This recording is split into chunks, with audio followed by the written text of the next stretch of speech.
नमस्कार। आज हम इतिहास के पन्नों को पलटकर एक ऐसे शब्द के सफर को समझेंगे जिसने एक साम्राज्य की नींव रखी और बाद में वही शब्द एक पूरे देश की आजादी का नारा बन गया। जी हाँ, वो शब्द है हिंदवी स्वराज्य। तो चलिए इसमें जरा गहराई से उतरते हैं और देखते हैं कि समय के साथ इसके मायने आखिर बदले कैसे। ज्यादातर लोगों का मानना है कि इस शब्द की जो शुरुआत है वो शिवाजी के इसी पत्र से हुई। इसमें हिंदवी स्वराज को एक दैवीय मिशन मतलब भगवान की इच्छा बताया गया है। सोचिए ये कितना शक्तिशाली विचार रहा होगा जिसने मराठा साम्राज्य की नींव डाल दी। और यहीं पर कहानी में एक बहुत दिलचस्प मोड़ आता है। इतिहासकार इस बात पर एक मत नहीं है कि ये पत्र असली भी है या नहीं। तो सवाल ये उठता है कि अगर ये खत ही संदिग्ध है तो क्या हिंदवी स्वराज्य का पूरा विचार ही बस एक कल्पना है। अब देखिए यही बात इतिहास को इतना दिलचस्प बनाती है। एक तरफ सेतु माधवराव पगड़ी जैसे विद्वान हैं जिनका मानना है कि शिवाजी से जुड़े कई दस्तावेज बाद में गढ़े गए हैं, तो वहीं दूसरी तरफ जेवी नाइक जैसे इतिहासकार हैं जो कहते हैं कि अरे भाई, पत्र असली हो या न हो इससे क्या फर्क पड़ता है। शिवाजी का पूरा जीवन और उनके काम ही तो स्वराज्य के विचार का सबसे बड़ा सबूत है। तो चलिए पत्र के इस विवाद से थोड़ा आगे बढ़ते हैं और खुद इस शब्द को समझने की कोशिश करते हैं। 17वीं सदी में जब शिवाजी इसका इस्तेमाल कर रहे थे तब हिंदवी स्वराज का असली मतलब था क्या? इसे समझने के लिए हमें इसे दो हिस्सों में तोड़ना होगा। एक है स्वराज्य और दूसरा है हिंदवी। पहले बात करते हैं स्वराज्य की। ये तो काफी सीधा है। संस्कृत में इसका मतलब है अपना राज, यानी पूरी तरह से आजाद हुकूमत।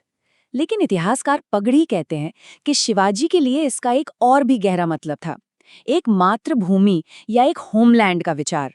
स्वराज्य का मतलब तो फिर भी काफी साफ है, लेकिन असली बहस और सारी गुत्थी तो हिंदवी शब्द को लेकर है। इस एक शब्द के कई अलग अलग मतलब निकाले गए हैं और यहीं पर इतिहासकारों की राय पूरी तरह बढ़ जाती है। और ये स्लाइड इस पूरी जटिलता को बहुत अच्छे से दिखाती है। देखिए, विल्फ्रेड स्मिथ इसे विदेशी शासन से भारतीय आज़ादी के तौर पर देखते हैं। वहीं विलियम जैक्सन इसका सीधा मतलब हिंदू लोगों का स्वशासन मानते हैं। फिर आते हैं इरफान हबीब, जिनका तर्क है कि उस जमाने में हिंदवी का मतलब भारतीय था, जिसमें हिंदू और मुसलमान दोनों ही शामिल थे। और आखिर में सेतु माधवराव पगड़ी है, जो इसे धरती के पुत्र यानी सन्स ऑफ द सॉइल के शासन के रूप में देखते हैं। सोचिए, एक ही शब्द की कितनी सारी व्याख्याएं हैं।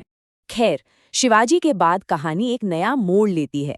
जो शब्द एक आदर्श का प्रतीक था वो अब उस वक्त की राजनीतिक सच्चाइयों के साथ बदलने लगा और देखते ही देखते इसकी जगह एक नए शब्द ने ले ली। हुआ ये कि शिवाजी के निधन के बाद हिंदवी स्वराज शब्द धीरे धीरे चलन से बाहर हो गया और इसकी जगह एक नए शब्द ने ले ली, मराठा स्वराज्य।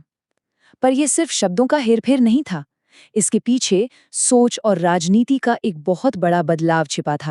तो देखिए फर्क क्या था। जहां हिंदवी स्वराज्य एक मातृभूमि मतलब एक तय भौगोलिक पहचान से जुड़ा विचार था, वहीं मराठा स्वराज्य एक अलग ही तरह की संप्रभुता थी। ये कुछ कुछ जमींदारी संप्रभुता जैसा था, जो किसी खास जमीन से नहीं बल्कि ताकत और प्रभाव से जुड़ा था। अब कहानी में कई सौ साल का एक लंबा लीप आता है।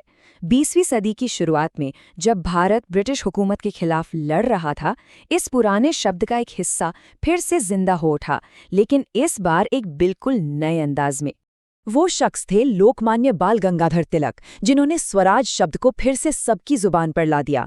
उन्होंने शिवाजी के मूल विचार से स्वराज को उठाया और उसे ब्रिटिश साम्राज्य के खिलाफ पूरे देश की आज़ादी की लड़ाई का सबसे बड़ा नारा बना दिया। और उनका वो वाक्य तो अमर हो गया, स्वराज मेरा जन्मसिद्ध अधिकार है और मैं इसे लेकर रहूंगा। तो हमने देखा कि कैसे एक शब्द ने 3 शताब्दियों का लंबा सफर तय किया।